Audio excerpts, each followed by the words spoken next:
My name is Richard Medhurst. Last year, I became the first journalist in Britain to be arrested for my work under the Terrorism Act, Section 12. After being investigated for over a year, the UK have now dropped the case, no charges will be filed, and I am no longer on bail. But the UK authorities only closed it because they decided to pass the buck to Austria, where I'm facing similar persecution for my reporting. So the UK handed all their files, all their intelligence that they have on me, to the Austrians. Their claim is that Austria has quote-unquote primacy.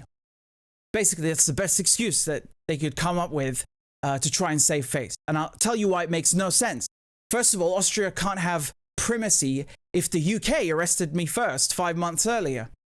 Second, these two cases are definitely both ridiculous bullshit, but the claims are different. The UK claims that journalism is terrorism. The Austrians say journalism makes you a member of a terrorist organization. And third, under Section 12, they think they have universal jurisdiction, so they can prosecute you for saying something on the moon or in another country. But they didn't, because they have no case. There was no crime. But the fact they still went out of their way, my government went out of their way to give Austria whatever so-called files they have on me, shows you what vicious little shits they are. These cockroaches are literally blowing people up on a daily basis, and then they have the nerve to call me a terrorist because I'm sitting in a room by myself talking to a camera. I never answered a single question. I went no comment for 2 hours. I never unlocked a single device, even when they offered me journalistic privilege, which I'll explain in another video.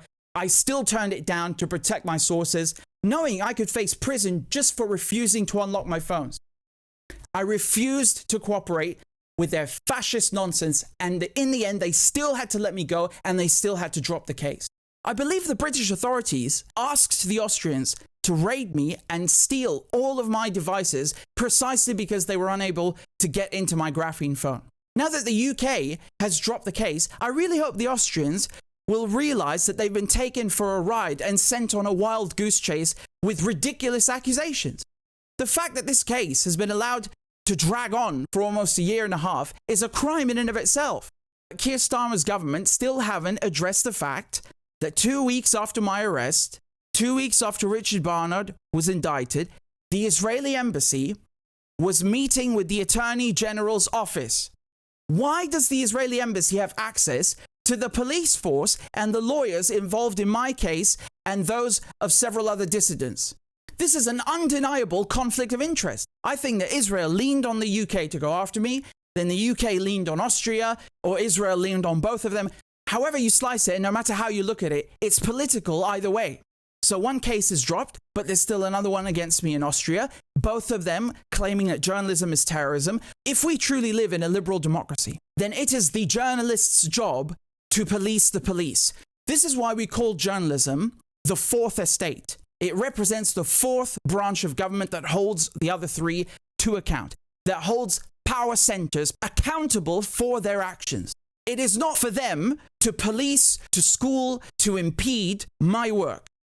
Nevertheless, this news that the UK has dropped the case is still a victory. It's a partial victory. And it's not just a victory for me. This is a victory for all of us, for our freedom of speech, for our free press, for our civil liberties. Thank you to all those who are still donating. It is so critical after they demonetized my channel and stole my equipment and now threatening me with prison. Every contribution counts.